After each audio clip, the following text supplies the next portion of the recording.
Hi, everyone, and welcome. My name is Kirsten Marzi, and I'm the Manager of Education and Community Engagement Programs at Brattleboro Museum and Arts Center. I'll be your host for tonight's program. We have an artist talk with Carmen Lane in connection with their exhibit, Ease, Be Our Guest, Stolen, which is on view at BMAC from March 12th to June 12th. And we're going to be having an opening for the exhibit on May 14th as well, and Carmen will be joining us for that too. So I really encourage you to come to the museum and see the show and join us for the opening as well if you're able to. In just a few minutes, I'll ask Carmen to join us on screen, but I'd just like to go through a few housekeeping things. If you're with us on Zoom and you'd like to ask a question, you can do so using the Q&A function at the bottom of your screen. If you're with us on Facebook and you have a question, you can use the chat function and we'll keep an eye on that. We're going to have the artist talk first, and Carmen's going to talk for around 34 or 40 minutes, and then we'll have the Q&A at the end. You're welcome to ask a question at any time, and we'll save space at the end for the Q&A. If you'd like to make a donation to support this kind of programming at BMAC, you can do so at brattleboromuseum.org/support. And we really appreciate any donations at any level. They really help us make this programming possible to support our artists and this wonderful community programming that we can do. And with that, I'd like to ask Carmen to join me on screen and turn on your camera and microphone. Hello, welcome. It's good to see you. How you doing? I'm good. Thank you so much for being with us tonight and for sharing your exhibit and your art with Brattleboro. It's had a great reaction so far, and I'm looking forward to hearing you talk more about it and exploring your work more deeply through this talk. So thank you so much for the opportunity. I'm excited to be here. Great.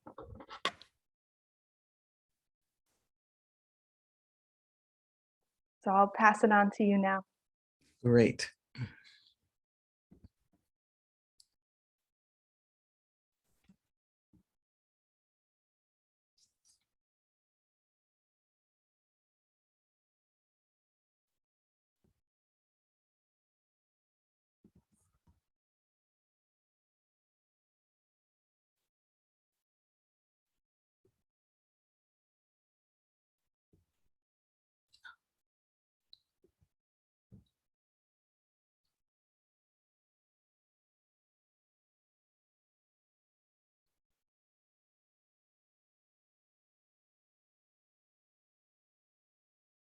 Kirsten, I need you to stop for a moment. Here we go. So I want to start with a very simple question about what it means to welcome someone, what it means to show hospitality and care in a community, in a place. Cleveland Heights in 1921 marked its 100th year of existence. And the work that I have at the Brattleboro is in response to the knowledge that my relatives were the first people of color to move to this community in 1923, building their own home. And as a result of racial hatred and violence, my relatives by 1940 relocated outside of this community. In a contemporary context, Cleveland Heights is viewed as one of the most integrated and inclusive communities in Northeast Ohio. So to understand this story within the context of place, migration, what it means to settle and not be of a space. This story has me thinking about how I navigate space and what the cumulative impact has been of stories that are known and unknown.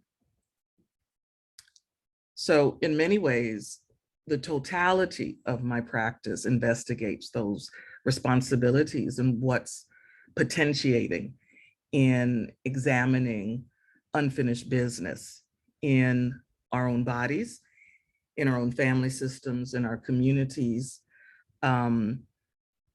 in this notion that sites specific for me and for my relatives are within the boundaries of kind of US North American settler politics and world making at the expense of Indigenous peoples, peoples of African descent, and other communities of color who have migrated to this place as a result kind of the global interventions of colonization. For me, the practice of altar making in the context of art creates what I'd like to call, a portal or gateway between the seen and the unseen, for both the work to communicate with an audience and an audience to receive the message and choose to respond at the edge of their own meaning making. So one of the things that I want to do is give some context for my thinking to support playing in the exhibition, but also thinking about your own life and practice. In Gestalt therapy, Fritz Perls, its founder, defined 6 concerns that call distress. And at the systems level, we're going to think about it in the context of oppression, lack of contact, meaning the absence of social support, confluence, that the environment takes control, that there's no boundary between self and the environment, fragmentation, denied or a fragmented self, winner, loser, conflicting values and expectations, so this kind of binary around power, polarities, never seen gray, always black and white. And then finally, the one that I'm most attracted to is unfinished business, or the inability to gain closure. And so from a systems perspective and in my art practice, I think about and wrestle with how in the here and now, we often function as a society, carrying the responsibility in a place of awareness or unawareness of the actions of one's ancestors. And in my own art practice, the opportunity to communicate and to collaborate with my ancestors is a deep part of the materiality in my work. And that for me, part of what I want to do is, one, not pass on unfinished business to my descendants, and 2, to make sure I take every opportunity to listen and to respond in ways that are meaningful through art. I say that in this context of how do we wrestle with, these current kind of containers we find ourselves in with the global pandemic, with our understanding of racial reckoning. I am a visual artist.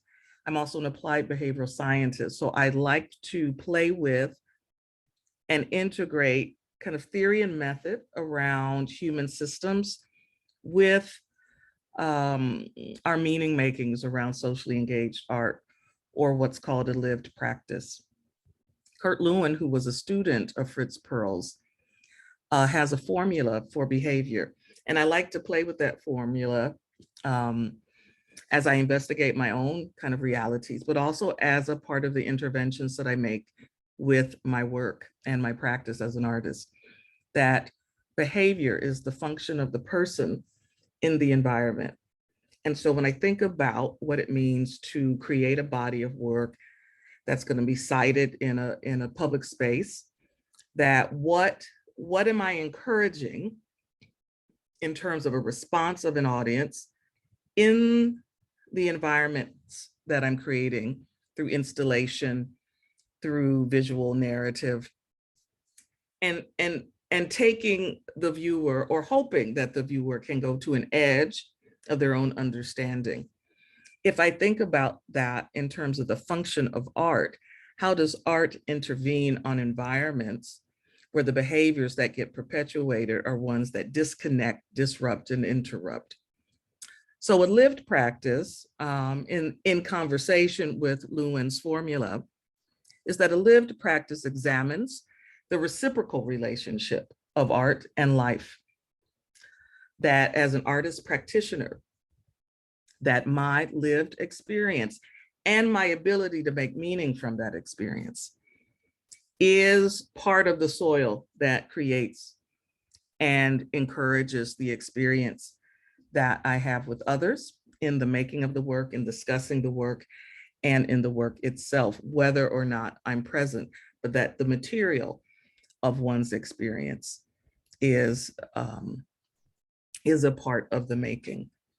And if we think about that in the context of, various kinds of social oppressions, then the significance of artists who intervene around issues of race, place, colonization, indigeneity, these things are vital to our capacity to disrupt and complete unfinished business, as well as our responsibility to create environments that are potentiating around change.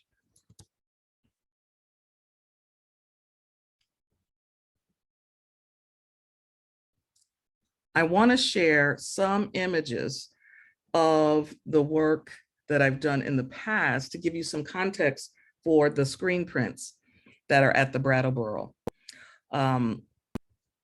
Because for me, there is continuity, and there may be some, printmaking is an experiment for me. And I have an attraction to sculpture, to installation, and to the use of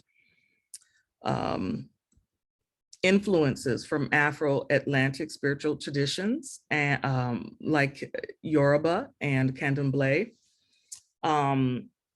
as well as North American Indigenous Haudenosaunee teachings. And so for me,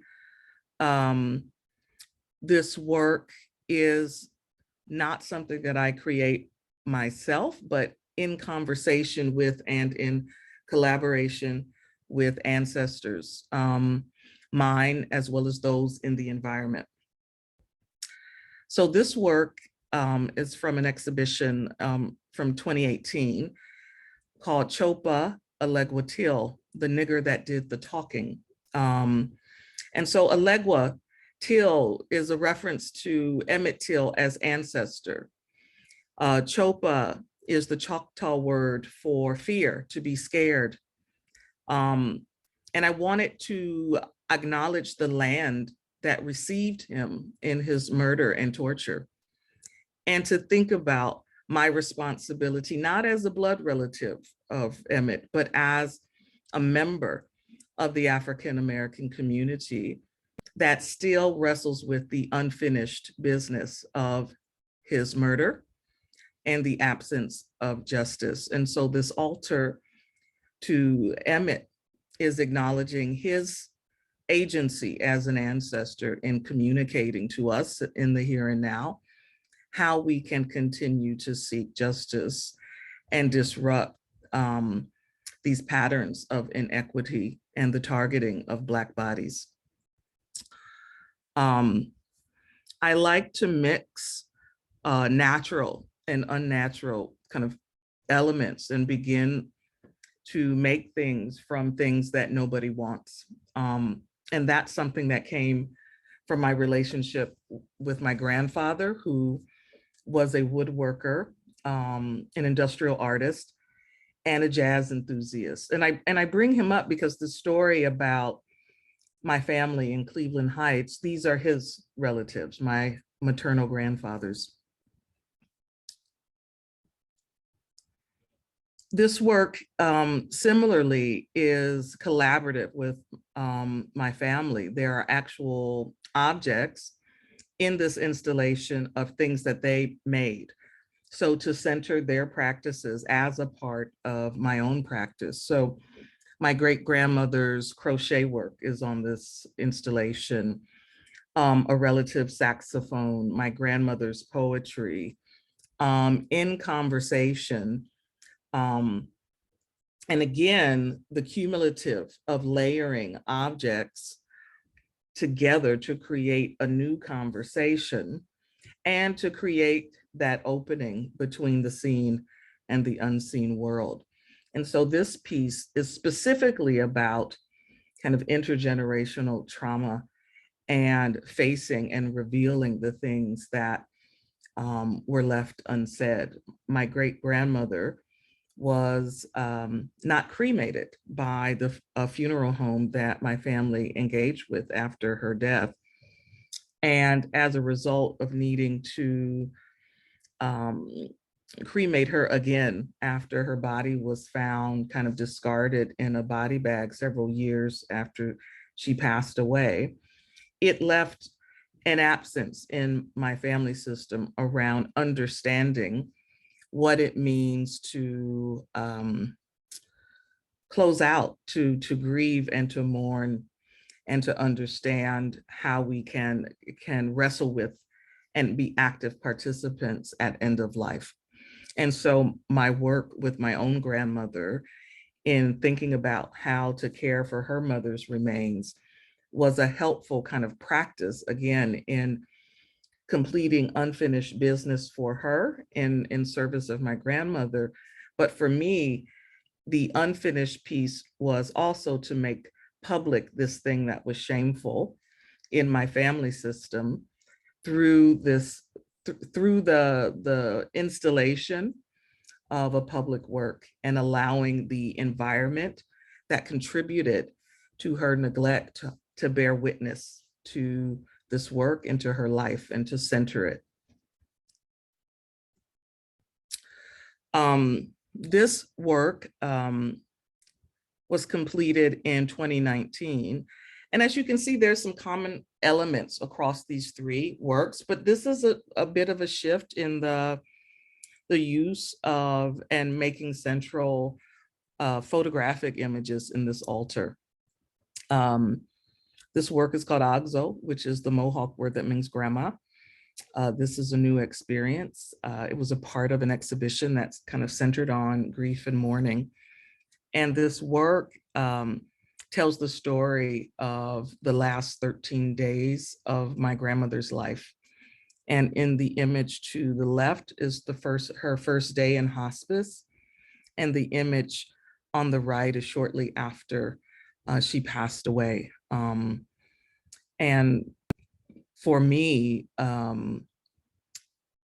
just to kind of heighten our awareness around kind of how contemporary art perceives and shares images of the Black body, you know, and how media does this, where part of what becomes common is witnessing Black bodies that have been interrupted, that have been tortured, that have been murdered, that have been, where their lives have been taken by the environment.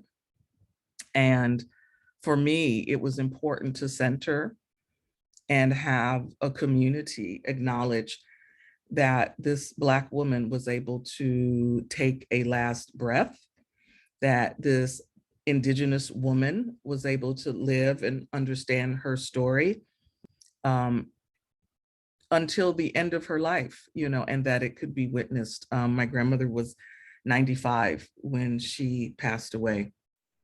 But also the care that's embedded in what it means to care for an elder and to have the ability to close oneself out on one's own terms, rather than to have a system disrupted through violence. and to acknowledge the cumulative impact of what in her life wasn't acknowledged, and her own creative practice not being acknowledged. This is one of my most recent works. It's called Original Instructions. And it's a 6 panels of digital images on Japanese kozo paper, which are handmade. And so although this is, flat work, it is muted colors. They're, for me, this is still an altar, that there is collage in this work, that there is a layering of story and objects, that although they're not 3-dimensional or within the gallery, that it is intentionally kind of hung and tells a story of a project that I'm stewarding, an ongoing work of an artist residency in a predominantly Black neighborhood called Atansik Center for Healing and Creative Leadership in Cleveland, Ohio. So the city of Cleveland is in the Western territory of the Haudenosaunee. So this project also is acknowledging the lands that this project was birthed on. It acknowledges the histories of kind of migrations of European immigrants, of people of African descent, of the ongoing and continual presence of Indigenous peoples, and also the complex story of home for people of color, for Indigenous people, where our presence in neighborhoods that are no longer of interest to European or white settlers become the site for movement and migration of people of African descent, moving from the South to the North. So all of that is really embedded in these 6 images. There is a sense for me that that altar making can happen in any medium in ways that are about placement and intent and communication. And so for me, there is some resistance that I have around work that isn't a 3-dimensional in a physical sense, but that it is a requirement that my work is 3-dimensional and sculptural in any form, even if it's something that's written or spoken, that there's still kind of depth and breadth and dimensionality and a way to kind of connect and bridge. So I'm going to shift now to kind of telling you kind of like this contemporary story around this work at the Brattleboro, Be Our Guest and Stolen. So this is an image of my relatives who settled in Oberlin, Ohio by way of New Bern, North Carolina. Alfred Copes, Laura Copes, and Effie Copes are the primary actors in this kind of story and this work that I want to share with you. I'm a descendant of Laura. In our family, we call her Grandma Laura. Alfred Copes is, he and his wife, Mamie, were the first people of color, Alfred as Afro-Indigenous and Mamie as an African American woman, were the first people to build a house in this suburb of Cleveland called Cleveland Heights. Effie Copes is in my family lore, she's simply Aunt Effie, but she was the second person of color to move to Cleveland Heights after she became a widow.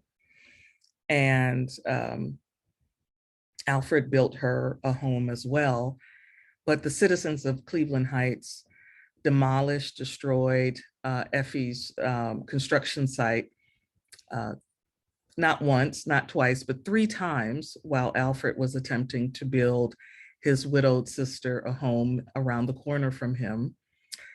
And the city of Cleveland Heights condemned her property, and she found herself relocated to Erie, Pennsylvania. So in my growing up, I never knew that Effie lived in Cleveland Heights. I only learned that she lived in Pennsylvania. And so my family currently is not connected to Effie's descendants, but in learning this story, I understand now that the impact of this moment in 1939 is a moment of fragmentation in our family system, both at the individual group and kind of in the systems level of our descendants. So to the left is the home that Alfred and Mamie lived in.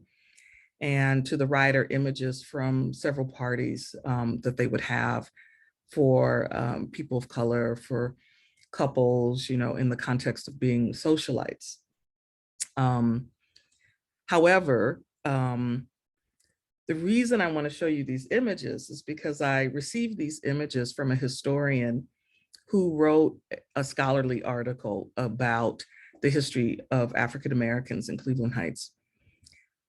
And I received this from him after seeing Mamie and Alfred's name on a Twitter post at about 6:30 in the morning.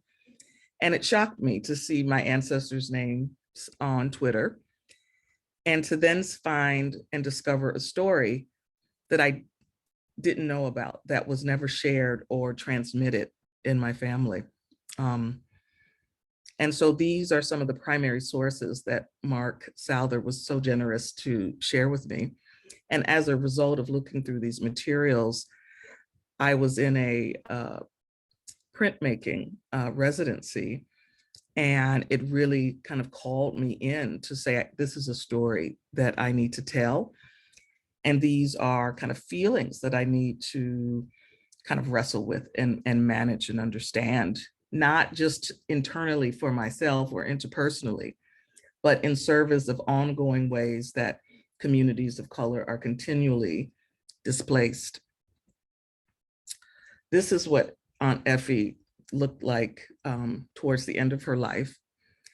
And this is the Effie that my family often would speak about, this person that had a presence that was intense, that I've heard the word mean to describe her. So in learning this story about Effie's loss and her fight through the NAACP with the city of Cleveland Heights, and the losing of that battle, and you know, really kind of expanded that for me, that picture that people were telling me of her. To the left of this image of Effie is the deed that she had to sign over once her property was condemned. And I don't know if you could see it, but it was deeded to a husband and wife, who Elmer and Bertie Jarosky.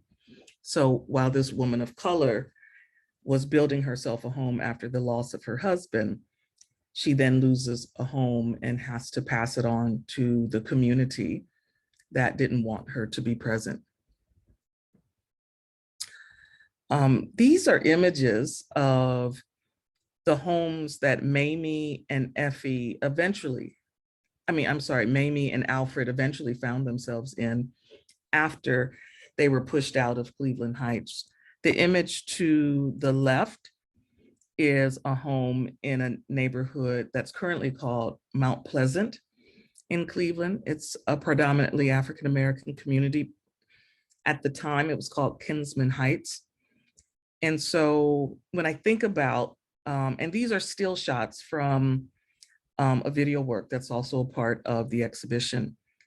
And so in traveling to these sites, you know, in the physical movements of moving from where they were alive and celebratory and connecting with community, to making a decision to leave a place they had lived almost 20 years after the treatment of their sister.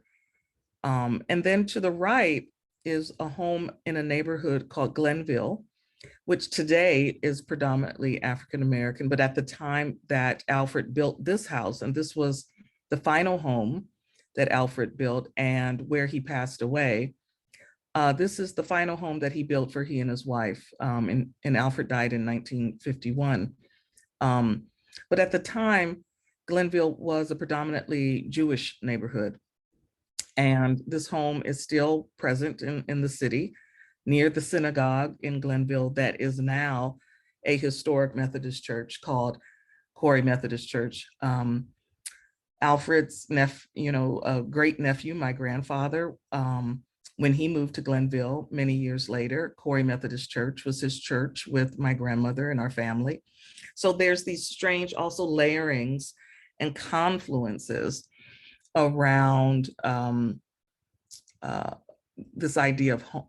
What does it mean to continually have to make a home, to create a container, to create a space of safety and transformation for oneself. These are 3 prints of the works that are in the exhibition. And I just want you to take a moment and look at them, because for me, it's important for you to understand, the work that you saw earlier and the aesthetic that's still present, that even in this flat work that you see the layering, the installing of object, and the fattening of texture and life to show Mamie and Alfred's movements and the dignity that they continue to hold of themselves, and the responding to ongoing treatment that didn't acknowledge their love or their investment in place and in people. One of the things that I learned about Mamie after I finished these pieces was that Mamie was a dressmaker. And the image on the right has old patterns, for sewing patterns. Those are collage pieces of pattern material on that screen print. And it says, "This is a repeat transfer and requires a hotter iron." And there was something ironic and interesting in that, in relationship to what it means to carry the cumulative in our choices as people of color, as people of African descent, as Indigenous peoples, to maintain our relationships to place and to story and to histories and to kind of teachings and responsibilities that have been passed on.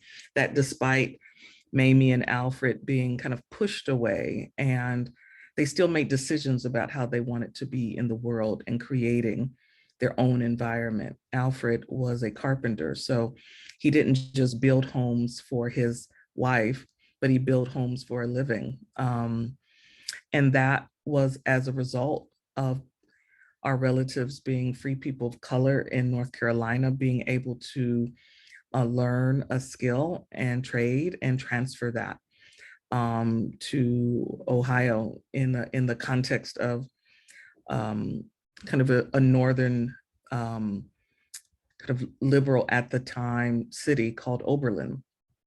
And but there's also stories of removals and displacement for free people of color after Reconstruction. So there's still this understanding that we're moving not because we're choosing where we want to be, but creating containers as a result of the limitations of where we find ourselves in our bodies. So although I'm sharing with you kind of, this, these multiple ways in which art functions as altar and collaborative, form of communication with me and my ancestors, I also want to say the process of doing this work for myself, also, it teaches me the things in the here and now that I need to learn something about. And so for me, I was impacted that despite all of these interruptions, that this ability for these two people to kind of stay in alignment with one another in the world through their love for one another really is really the thing that has my attention. And so I want to close with this piece called Home that's a part of the exhibition, which is a letterpressed work that is in the entryway of the gallery. In my practice, I often do sound work where I use my voice, but there's something tender in this work and in this story that it felt more appropriate that it be written and cared for through the process of letterpress for this work. But I wanted to close and shift to Q&A by closing with reading this work. And it's called Home. Suddenly, this has become about love, a red-bellied song, the home of it. The full moon is in Leo and Mars. Mars and Venus are conjoined this season of Aquarius. She doesn't like birthdays. I keep circling the architecture for her entry, perhaps looking for a welcomed consent into her arms. I make art, she changes things. They made a decision. Birthing nothing but their love, they became hosts. Love has lasted beyond the breath of their bodies. It is. Colonization is a house made of longhouse bones and copper skins. Racism is flight from boat to house to house. Nothing left but Black bodies and old houses and troubling vacant lots. Fighting for the home of it. His mother, the Indian, knew how to move with the landscape. His father, Black, knew how to run. There is an agony without language when we know home may know us never. Again, the smell of it, the wind of it, the invitation of its soil and her waters. We welcome you, flowers to enliven. We receive you with the aroma of joy. We build, we move, we have traveled and we have remained still. Others arrive and talk. Allow them to see what two hearts can make of this.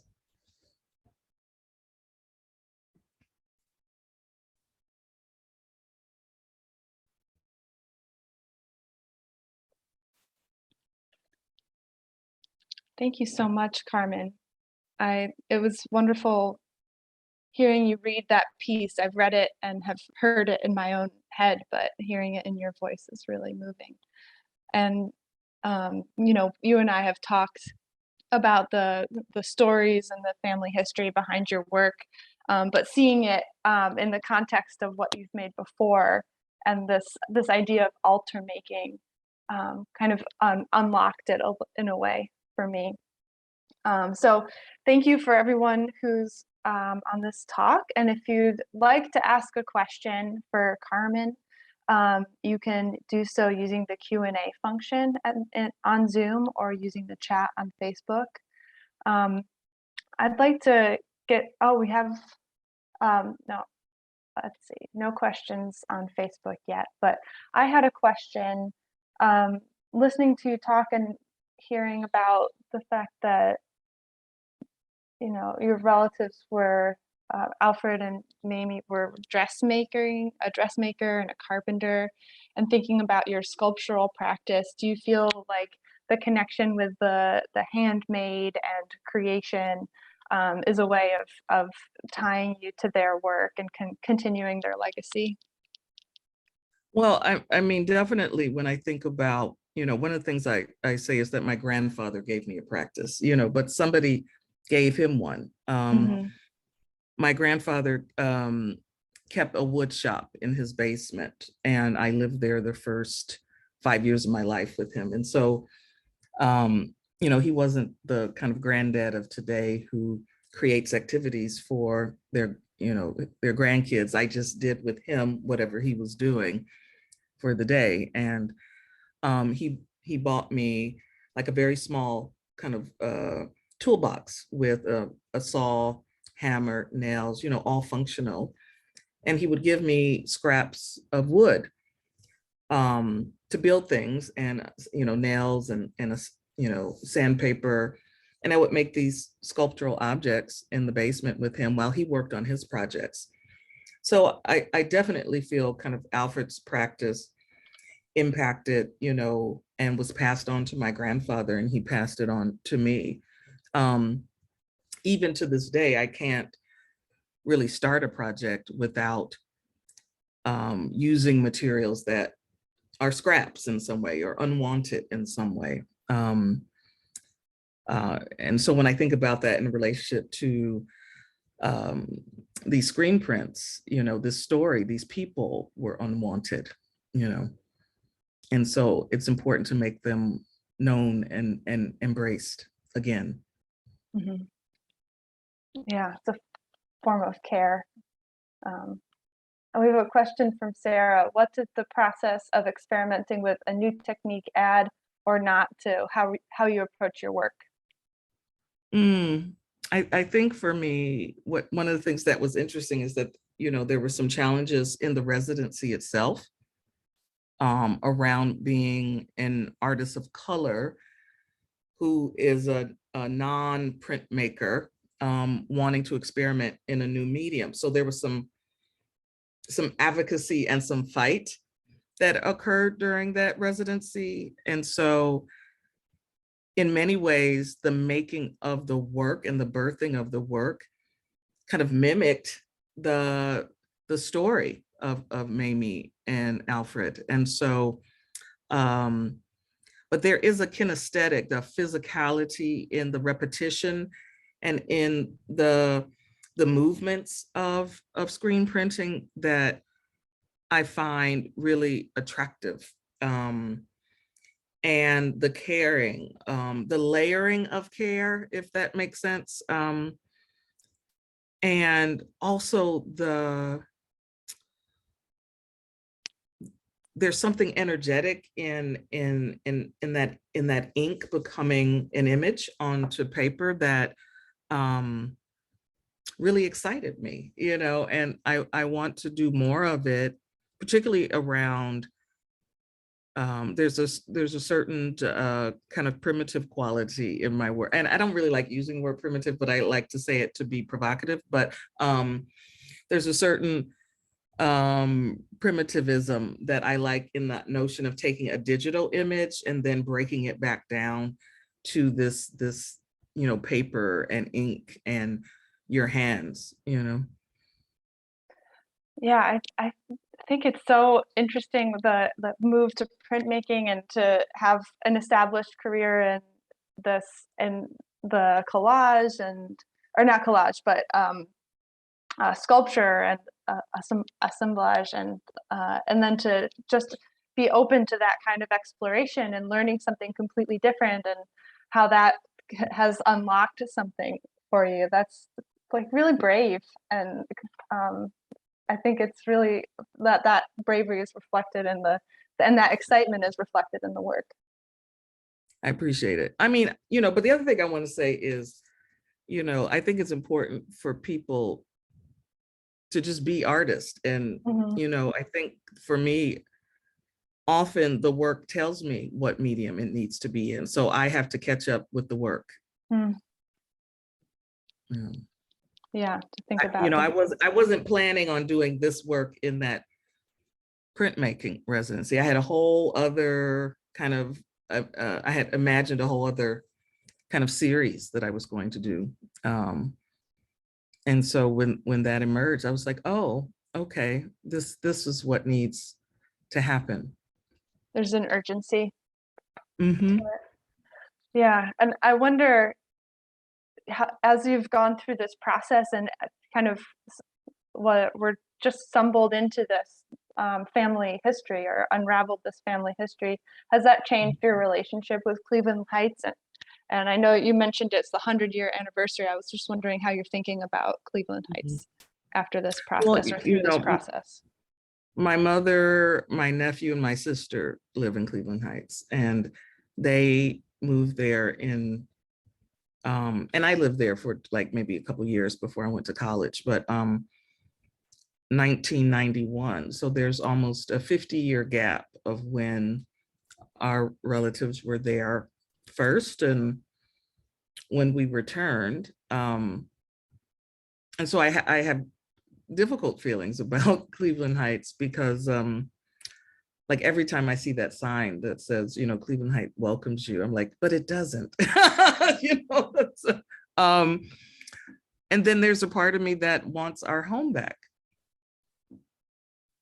Because I think about, yeah, the house, you know, I think about loss of generational wealth. Like if I were to be in conversation with, you know, a white person whose family was in Cleveland Heights in 1923, you know, my sense is our story of how accumulated or generational wealth and relation, and not just the wealth of money, but relationship and story and resource and connection and love. It would be an interesting polarity to compare the difference. Yeah, because there's, with Effie being and moving away as a result of that, there's that fragment, that splintering of relationships and the unfinished business, you know. Yeah. It's amazing that they lived there for 20 years too, and then had that. Is it amazing? Yeah. I mean, I think about the perception of a man of color owning his own home, building his own home, and then building another home with the wealth of his sister. I could imagine the impact that that would have on a community that perceived itself as probably doing a favor for Alfred by allowing him to live there, not that he has wealth of his own, you know. Right. That's often offensive, that certain freedoms are offensive to white people. Yeah. We have a comment from Lee who says, thank you for your work. I appreciate hearing the racial realities of the movement of people, Black bodies, into various spaces. Your broad range of mediums is wonderfully evocative in telling a complicated and difficult cultural reality. And thank you again. I appreciate that. I want to, I would like some questions. You know. Yeah, let's see if if anybody has questions, you can ask them. I had a couple more, but okay.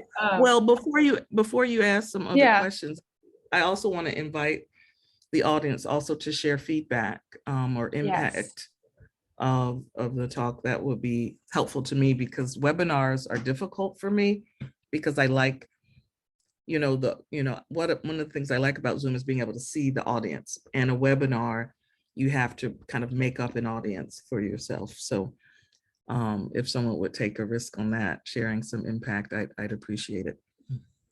Yeah, we're just talking into a void. So please share responses and feedback in the chat. And while people hopefully do that, I've been thinking about your exhibit and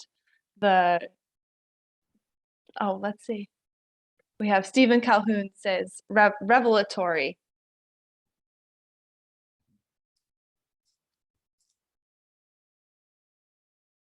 Thank you, Stephen.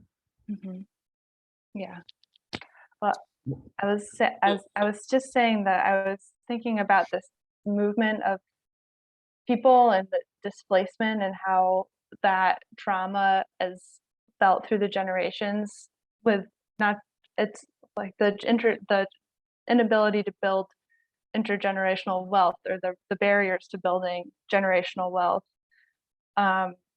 is compounded by just this splintering of families, and that's and on top of that, that this history is hidden, that it's occluded, and that it's not a history that's told. It's not a history that is people want to tell. It's uncomfortable, and it makes me feel like everyone. This is so true for so many people, but because of all of these like systemic racism and the white supremacy culture that's such an issue that we're dealing with, it's so like hidden under the surface. And so seeing your exhibit and bringing this like kind of painful reality out and making it so specific to your family kind of takes this big problem in our country and in our culture and makes it feel so much more real. Like you can feel it in your body. So that's my response. No, I appreciate that. I mean, I think that's what I'm making an effort to do, is that in the particularity that one can feel the microcosm, you know, that the more specific one gets, the one has to connect with their own particularity in their story, you know, whether they want to look at it or not, you know, that there's some contact that happens, you know.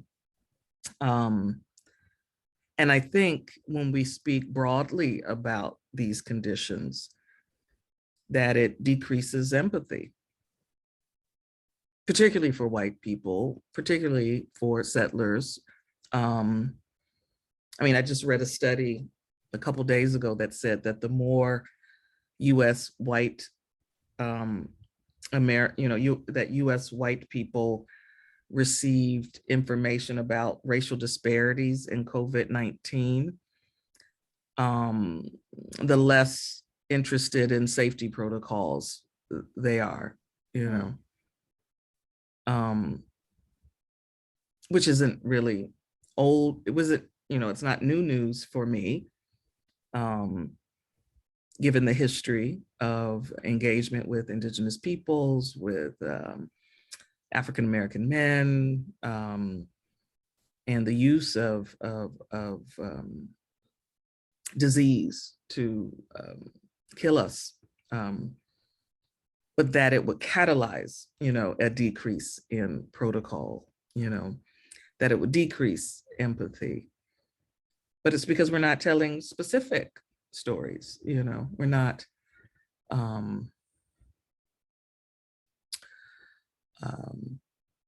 I found a question, somebody put a question in, that altars are intrinsically so personal. How do you think yours connect with the viewer?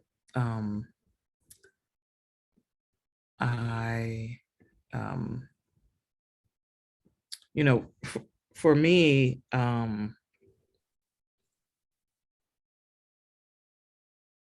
there's a part of my process of making altars that are for the public sphere is to really invite communication with ancestors around what's the appropriate boundary for, like, this altar is made for the public, you know? And so I feel that with each work and in the differing works, that I get different instruction on what those protocols are.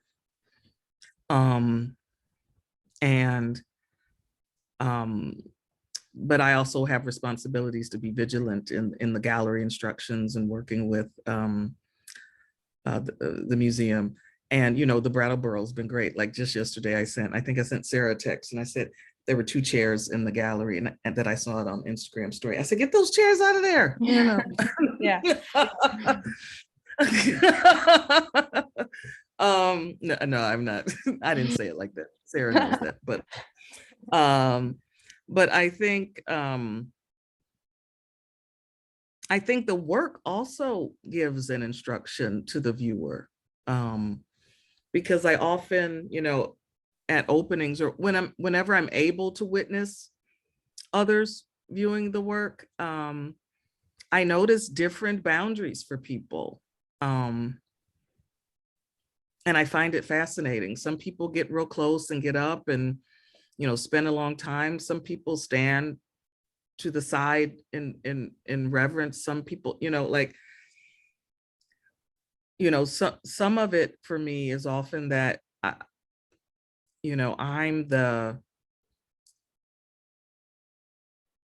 I'm the respondent, and the work, or maybe I'm the altar. I don't know. You know what I mean? Like, Or conduit. that yeah, that it's making me in some way. But I do think I've gotten different kinds of feedback on the altar work. Uh, One person one time said they felt indicted.